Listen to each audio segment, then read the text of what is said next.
আজকে হিস্ট্রি যে রিভিশনটা হবে বা ক্লাসটা হবে সেটা মূলত এটা এমসিকিউ বেসড এবং এটা মুঘল ডাইনাস্টি থেকে, অর্থাৎ আজকে মুঘল ডাইনাস্টির আমরা দুটো পার্টে পড়ব। একটা পার্ট থাকবে কি মুঘল ডাইনাস্টির আকবর থেকে ঔরঙ্গজেব পর্যন্ত, আর একটা পার্ট থাকবে কি মুঘল ডাইনাস্টির যে অ্যাডমিনিস্ট্রেশন সিস্টেম, কালচার, তারপর হচ্ছে গিয়ে তারপরে যে মুঘল ডাইনাস্টির পর যে শিখ, মারাঠা এবং মুঘল সাম্রাজ্যের যে ডিসইন্টিগ্রেশন, এই পার্টটা। সুতরাং এই দুটো পার্টে আমরা মুঘল ডাইনাস্টিকে শেষ করব, মানে রিভিশনটা করব। কারণ ইতিহাসের পড়ার তো শেষ নেই, তো সবগুলো পড়তে গেলেও আমাদের হবে না। যাই হোক, আমরা কিছু ইম্পর্টেন্ট কোশ্চেন আজকে আমি এখানে তুলে ধরছি ক্লাসটা ভালো লাগলে লাইক শেয়ার করবে এবং আমার চ্যানেলটাকে সাবস্ক্রাইব করবে।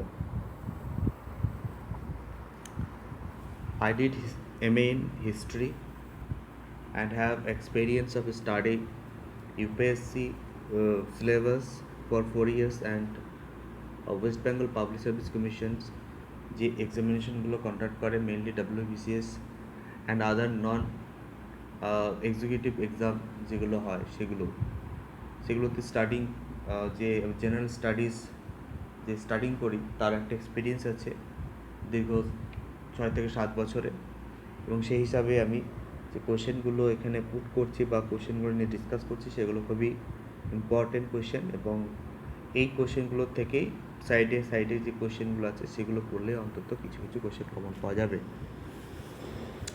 যাই হোক, ক্লাসটাকে লেন্থ না করে আমি ক্লাসটা স্টার্ট করছি। First question, who of the Mughal empire who coronated twice? Option A Akbar, option B Shahjahan, option C Jahangir, option D Aurangzeb. তো মুঘল সাম্রাজ্যের কোন রাজা বা সম্রাট ছিলেন যিনি দুবার সাম্রাজ্যে মানে সিংহাসনে বসার জন্য করোনেটেড বা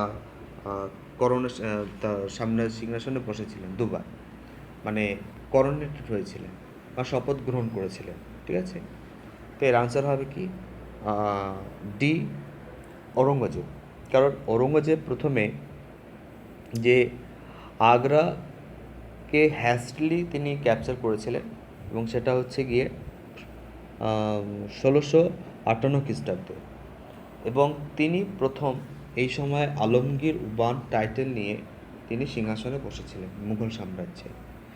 এবং দ্বিতীয়বার যেটা হয়েছিলেন, তিনি তখন যে দেবারা ব্যাটেল হয়েছিল একটা, ঠিক আছে, ব্যাটেল অফ দেবারা, সেখানে তিনি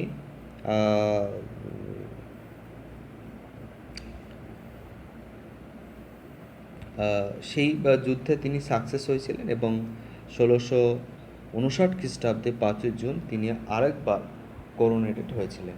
তাহলে এই দুবার তিনি করোনেটেড হয়েছিলেন। প্রথমবার তিনি টাইটেল নিয়েছিলেন কি আলমগীর ওয়ান। তাকে এই কোশ্চেনটা এবার 2023-এ WBCS প্রিলিমসে চলে এসেছে।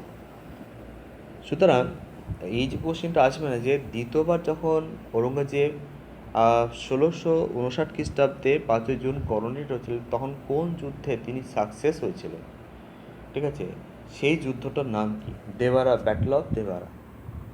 নেক্সট কোয়েশ্চেন চলো।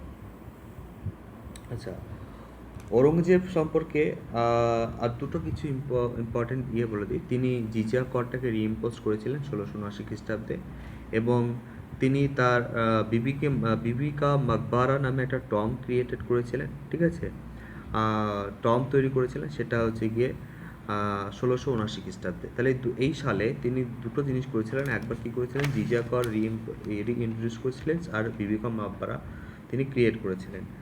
আর ঔরঙ্গজেব সম্পর্কে সেরকম কিছু নেই। মতি মসজিদ তিনি তৈরি করেছিলেন আগ্রাতে, দিল্লিতে, আর হচ্ছে গিয়ে তার সময় যে সেন্ট রামদাস, তার সঙ্গে তার কন্টেম্পোরারি ছিলেন Saint Ramdas.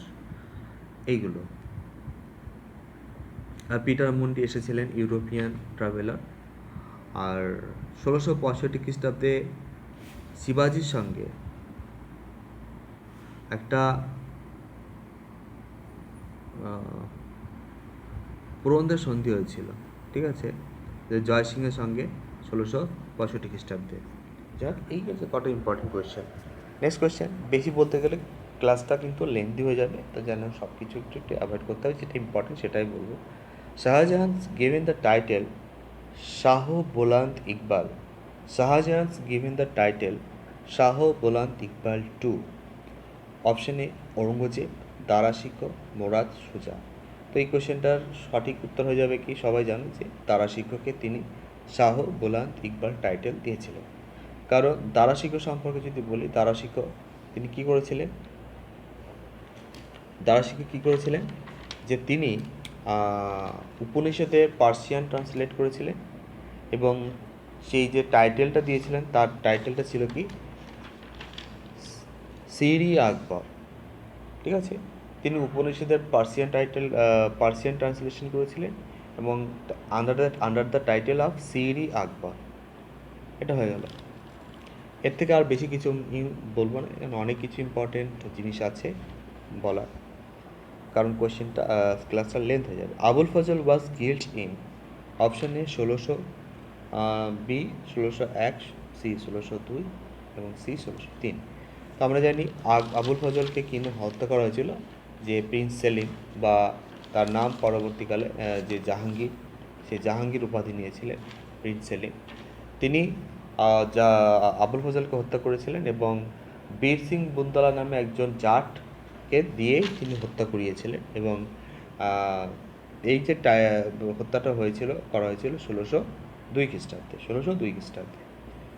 Next question number 4, arrange the following event of Akbar reigns in their chronologically order. Arrange the event of Akbar reigns in chronologically order. তো আকবরের সময় যে সমস্ত ঘটনাগুলো ঘটেছিল সেটাকে আমরা ক্রনোলজিক্যালি যদি সাজাই, তাহলে সেটা কি দাঁড়াবে? ক্রনোলজিক্যালি যদি আমরা সাজাই, সেটা কি দাঁড়াবে? দেখো, অ্যাবলিশন অফ জিজিয়া। অ্যাবলিশন অফ জিজিয়া তিনি কবে করেছিলেন? অ্যাবলিশন অফ জিজিয়া তিনি কিন্তু জিজিয়া করটা দুবার কিন্তু অ্যাবলিশন করেছিলেন আকবর। ঠিক আছে, জিজিয়া করটা কিন্তু দুবার অ্যাবলিশন করেছিলেন। তো প্রথম 1564 খ্রিস্টাব্দে, আর একবার 1576 বা 78 এরকম এই সময় একবার করেছিলেন। ঠিক আছে, তো তিনি দুবার অ্যাবলিশন করেছিলেন। তাহলে আমি এটা ফার্স্টে ধরবো, 1564 খ্রিস্টাব্দে তিনি জিজিয়া করটা অ্যাবলিশন করেছিলেন। 1564 খ্রিস্টাব্দে জিজিয়া কর অ্যাবলিশন করেছিলেন। সেকেন্ড হচ্ছে কনস্ট্রাকশন অফ ইবাদত খানা, এটা তিনি 1575 খ্রিস্টাব্দে করেছিলেন। নেক্সট সাইনিং অফ মহাজার 1580 খ্রিস্টাব্দে হয়েছিল তার এটা। অ্যান্ড ফাউন্ডেশন অফ দিন ই ইলাহি 1582 খ্রিস্টাব্দে। তাহলে যদি আমরা ক্রনোলজিক্যাল অর্ডারে সাজাই, দেখবো যে ইবাদত খানা হচ্ছে গিয়ে অ্যাবলিশন অফ জিজিয়া। তো অ্যাবলিশন অফ জিজিয়া এটা যদি আমরা 1564 না ধরে পরবর্তীকালে ধরি, তাহলে কিন্তু একটা কিন্তু ফার্স্ট আসবে। ঠিক আছে, আর যদি 1564 হিসাবে ধরি, তাহলে কিন্তু অ্যাবলিশন অফ জিজিয়া 1 আগে আসবে। তারপর হচ্ছে গিয়ে কনস্ট্রাকশনস অফ ইবাদত খানা, তারপর আসবে কি মাহাজার 1580, তারপর আসবে কি ফাউন্ডেশন অফ দিল্লি দিন ইলাহি 1582। তাহলে এইভাবে যদি পরপর চলে আসে, তাহলে কিন্তু 1, 2, 3, 4 কারেক্ট হয়ে যায়। কিন্তু অ্যাবলিশন অফ জিজিয়াটা কিন্তু ইবাদতখানা প্রতিষ্ঠার পরে করেছিলেন আরেকবার। ঠিক আছে, এবং আমরা দেখব যে ঔরঙ্গজেব পরবর্তীকালে জিজিয়াটা 1679 খ্রিস্টাব্দে রিইন্ট্রোডিউস করেছিলেন। তাহলে এই জিজিয়া করণের 3টে ইভেন্ট আছে, এটা 1564 অ্যাবলিশন, আর 1576-এর দিকে একটা 76, 1575-এর পরের দিকে একবার অ্যাবলিশ করেছিলেন। তাহলে আমরা যদি সেটাকে যদি পরে ধরি, 1575 খ্রিস্টাব্দের পরে ধরি, তাহলে আগে হবে 2 কনস্ট্রাকশন অফ ইবাদতখানা, তারপরে চলে আসবে 1, তারপরে চলে আসবে কি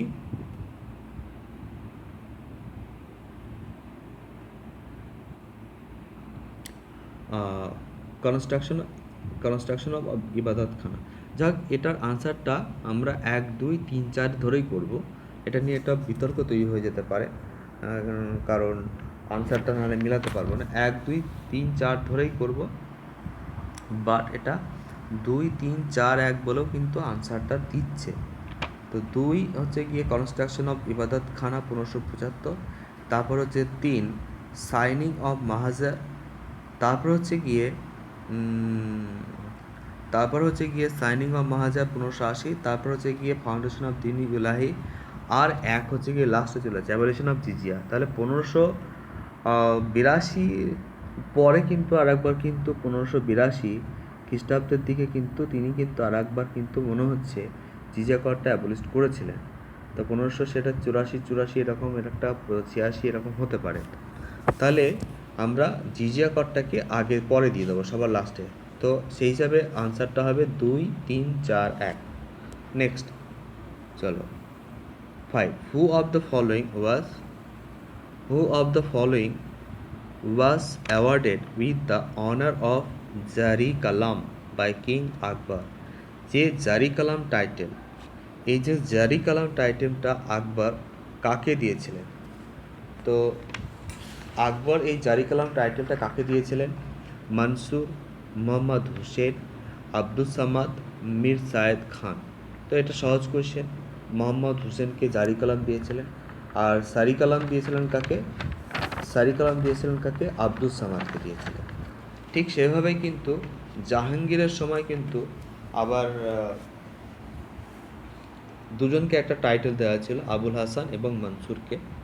আচ্ছা, মনসুর কিন্তু পোর্ট্রেট ছবি আঁকতো, অর্থাৎ মানুষের প্রতিকৃতি তৈরি করতেন, এছাড়া পাখি পশু এগুলোও ছবি তিনি তৈরি করতেন। আর তাহলে নাদারুল জামান এই টাইটেলটা আবুল হাসানকে দিয়েছিলেন জাহাঙ্গীর। আর একটা টাইটেল দিয়েছিলেন নাদারুল আসরা, এই টাইটেলটা দিয়েছিলেন কাকে? মনসুরকে দিয়েছিলেন। তো এটা দিয়েছিল জাহাঙ্গীর দিয়েছিলেন, ঠিক আছে। আর আকবর দুটো টাইটেল দিয়েছিলেন দুজনকে, মোহাম্মদ হুসেনকে দিয়েছিলেন জারি কালাম, আর আব্দুস সামাদকে দিয়েছিলেন কি Shirin Qalam. Okay, next question চলো, নাম্বার 6 আকবর কনকুয়েস্ট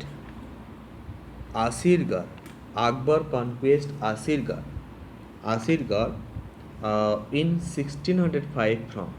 আকবর আসিরগড়টা কার কাছ থেকে জয় করেছিলেন? তো আকবরের যে কনকুয়েস্টের লিস্ট দেখবো আমরা, সেখানে তিনি কিন্তু একদম 1560-62 থেকে শুরু করছেন। প্রথম মালোয়া বজবাহাদুরকে কাছ থেকে ছিনিয়ে নিচ্ছেন 1560-62 খ্রিস্টাব্দে, বজবাহাদুরের কাছ থেকে মালোয়া নিচ্ছেন। প্রথম তার কনকুয়েস্ট মালোয়া, এবং লাস্ট কনকুয়েস্ট ছিল কি আসিরগড় 1601 খ্রিস্টাব্দে। তো এই যে আসিরগড়টা কার কাছ থেকে তিনি নিয়েছেন? অপশন দেখো, জানি বেগ মির্জা, ইউসুফ জাই ট্রাইবস, আলী খান, মিরান বাহাদুর খান। তো এর কারেক্ট আনসার হবে মিরান বাহাদুর খান। মিরান খান আসিরগড়ের রাজা ছিলেন, এবং তিনি মিরান বাহাদুর খান হস্ত করে আসিরগড় ক্যাপচার করেছেন, এবং it was the last conquest of Akbar. আর হচ্ছে গিয়ে চাঁদ বিবির সঙ্গে চাঁদ বিবি ছিলেন কোথাকার? আহমেদনগরে। অ্যাকচুয়ালি চাঁদ বিবি ছিলেন কি অযোধ্যার কিন্তু তিনি আহমেদনগরের শাসনভার গ্রহণ করেছিলেন, ঠিক আছে। সেখানকার যে নাবালক যে ছিলেন, তার উত্তরাধিকার হিসাবে তিনি শাসনভার ছিলেন। আহমেদনগরের চাঁদ বিবির সঙ্গে আকবরের যুদ্ধ হয়েছিল, এবং 1579 থেকে 1597 থেকে 1600 খ্রিস্টাব্দের মধ্যে যুদ্ধ হয়েছিল। পরপর দুবার যুদ্ধ হয়েছিল চাঁদ বিবির সঙ্গে। প্রথমে পরাস্ত করলে, কিন্তু পরবর্তীকালে চাঁদ বিবি আবার শক্তি সঞ্চয় করে স্বাধীন করতে চেয়েছিলেন, যার ফলে 1600 খ্রিস্টাব্দে লাস্ট চাঁদ বিবির সঙ্গে যুদ্ধ হয়, এবং চাঁদ বিবির কাছ থেকে আহমেদনগর আকবর ছিনিয়ে নেয়। এবং রেজেন্ট অফ বাহাদুর শাহ, তাহলে চাঁদ বিবি ছিলেন কার রেজেন্ট? বাহাদুর শাহ রেজেন্ট ছিলেন, ঠিক আছে। এবার অপশনে চলে আসবো কি, আর তিনটে যে অপশন আছে, জাইন বেগ মির্জা ছিলেন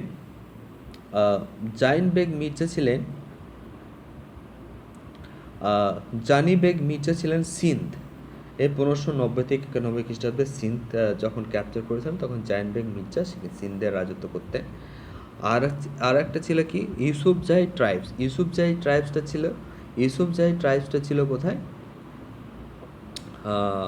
বেলুচিস্তানে 1595 খ্রিস্টাব্দে এটা কনকুয়েস্ট করেছিলেন। বেলুচিস্তান থেকে ইউসুফজাই ট্রাইবসদের হটিয়ে দিয়ে তিনি বেলুচিস্তানটা দখল করে নিয়েছিলেন। এবং ছিল কি আলী খান, যিনি ছিলেন কি খানদেশের রাজা ছিলেন। তা আলী খান ছিলেন খানদেশের এবং 1591 খ্রিস্টাব্দে খানদেশও আকবর কিন্তু ছিনিয়ে নেন। তো এইভাবে আমরা দেখব যে মালওয়া প্রথম তিনি 1560-62 খ্রিস্টাব্দে মালওয়া বা জিবাহদের কাছ থেকে ছিনিয়ে নিচ্ছেন এবং পরবর্তীকালে আমরা পরপর দেখব যে তিনি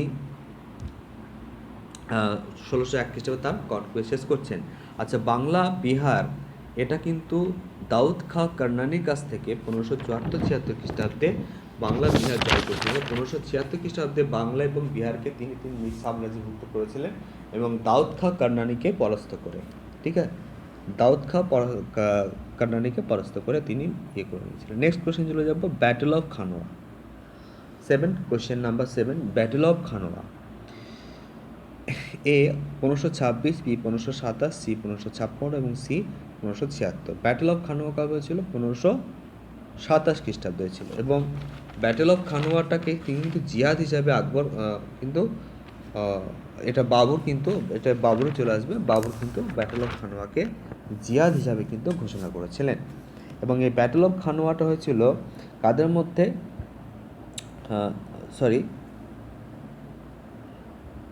ব্যাটল অফ খানোয়া হচ্ছে আকবরে হয়েছিল।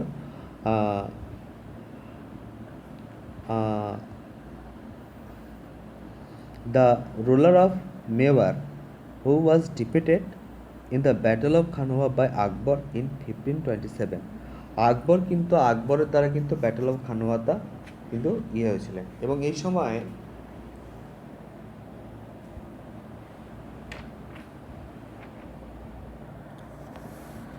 কারণ আকবর আমরা দেখবো যে প্রথম যে পানিপথের যুদ্ধ না, এটা হচ্ছে গিয়ে বাবুর হবে। ব্যাটল অফ খানোয়া বাবুর হবে, ঠিক আছে, এটা আকবর হবে না। বাবুর কিন্তু মেওয়ারকে পরাস্ত করেছিলেন, মেওয়ারের রাজা রানা সংঘকে পরাস্ত করেছিলেন, ঠিক আছে। একবার কনফার্ম দেখে নিচ্ছি।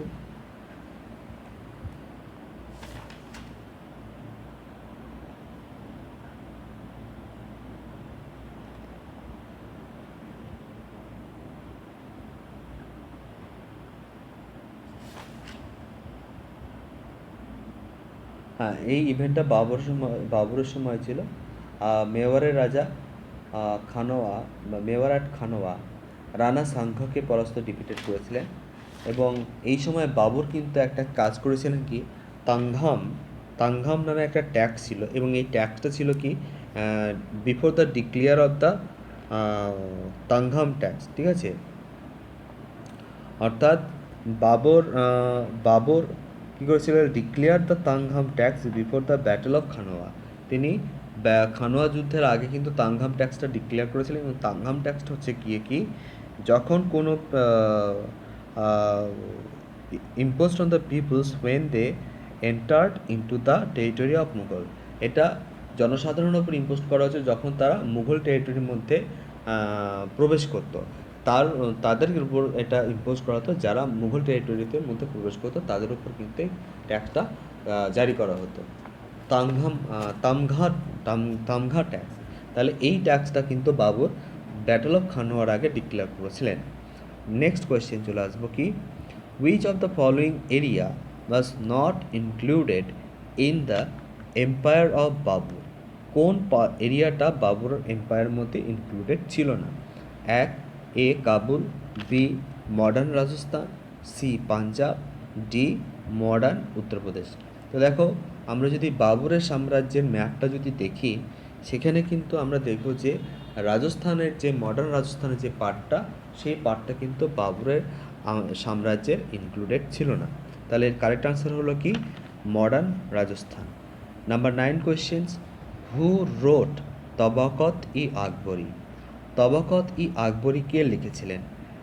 এ আবুল ফজল, বি আব্দুল কাদির বাদাউনি, সি আকবর খান সারওয়ানি, ডি নিজাম উদ্দিন আহমেদ। তো এর কারেক্ট আনসার হয়ে যাবে কি, এর কারেক্ট আনসার হয়ে যাবে কি আকবর খান সারওয়ানি। আকবর খান সারওয়ানি ইনি কিন্তু তাবাকাত ই আকবরে লিখেছিলেন। নাম্বার 10 কোয়েশ্চেন, আমি এইটা আর আকবর খান সারওয়ানি সম্পর্কে আমি ডিটেলস আর যাচ্ছি না, কারণ ক্লাসটা অনেক বড় হয়ে যাবে, অনেক কথা আছে। নাম্বার 10 কোয়েশ্চেন, দহশালা বন্দোবস্ত ইন্ট্রোডিউসড ইন। দহশালা বন্দোবস্ত ইন্ট্রোডিউসড ইন, এই যে দহশালা বন্দোবস্ত, এটা আমি দেখব যে যখন আকবর গুজরাট কনকোয়েস্ট করছে, গুজরাট কনকোয়েস্ট করার পর তিনি টোডরমলকে সেখানে পেয়ে যাচ্ছেন, টোডরমলকে নিয়ে নিচ্ছেন সেখান থেকে। আর টোডরমল আগেই কিন্তু শেরশাহের সাম্রাজ্যে কিন্তু রাজস্ব হিসাবরক্ষক হিসাবে কাজ করতেন। যাই হোক, তো টোডরমলকে আকবর গুজরাট কনকোয়েস্ট করার পর টোডরমলকে তিনি দায়িত্ব দিয়েছিলেন যে বন্দোবস্ত সিস্টেম, দহশালা বন্দোবস্ত সিস্টেমটাকে চালু করা, যে ইয়ে করা। আর এর যে এক্সপেরিমেন্টাল যে ইয়েটা, অর্থাৎ কোনো রেভিনিউ সিস্টেম স্টার্ট করার আগে কিন্তু একটা এক্সপেরিমেন্ট হয়, যেটা সেই এক্সপেরিমেন্টালটা কিন্তু আগে কিন্তু গুজরাট থেকে শুরু করেছিলেন। ঠিক আছে, গুজরাট থেকে শুরু করেছিলেন, এবং এটা গুজরাট জয় করার পর গুজরাট থেকে কিন্তু দহশালা বন্দোবস্ত যে সিস্টেম সেটা কিন্তু স্টার্ট করেছিলেন এক্সপেরিমেন্টাল বেসিস। তো এটা কবে হয়েছিল দহশালা বন্দোবস্তটা? 15A 1579, B 1580, C 1581, D 1582। তাহলে এর কারেক্ট আনসার হয়ে যাবে কি 1580। কী হবে কারেক্ট আনসার? 1580। দহশালা বন্দোবস্তটা কবে হয়েছিল? 1580। ঠিক আছে, দহশালা বন্দোবস্ত ইন্ট্রোডিউস কবে করেছিলেন? 1580। 1580। তো এখানে আর কিছু কিছু ইম্পর্টেন্ট জিনিস আমি বলে দিচ্ছি। আর কিছু, তিনি ইবাদতখানা প্রতিষ্ঠান 1575 খ্রিস্টাব্দে, দিন ইলাহি 1582 খ্রিস্টাব্দে, প্রোক্লেমেশন অফ মহাজার নিয়েছিলেন 1579 খ্রিস্টাব্দে, আর ফাউন্ডেশন অফ ফতেহপুর সিক্রি করেছিলেন 1571 খ্রিস্টাব্দে, ইবাদতখানা প্রতিষ্ঠা করেছিল 1575 খ্রিস্টাব্দে, অ্যাবলিশন অফ পিলগ্রিমেজ ট্যাক্স 1563 খ্রিস্টাব্দে, অ্যাবলিশন অফ জিজিয়া 1564 খ্রিস্টাব্দে, এগুলো করেছিলেন। ভিজিটেড আজমের তিনি ফার্স্ট টাইম ভিজিটেড করেছিলেন আজমিরে 1562 খ্রিস্টাব্দে। Ban on forcible conversion of war prisoners into slave 1562 খ্রিস্টাব্দে। অর্থাৎ যুদ্ধে যে সমস্ত প্রিজনারদেরকে, যে সমস্ত মানুষকে, যে সমস্ত যোদ্ধাদেরকে, সৈন্যদেরকে প্রিজনার করা হয়, তাদেরকে কিন্তু ফোর্সফুলি যে কনভার্সন করা হতো ইসলাম ধর্মে, সেটা কিন্তু ব্যান করেছিলেন আকবর। যাই হোক, এই ক্লাসটা আজকে আমার শেষ হলো। মুঘল ডাইনাস্টি থেকে, অর্থাৎ আকবর থেকে একদম বাবর থেকে একদম ঔরঙ্গজেব পর্যন্ত, এই ক্লাসটা হলো।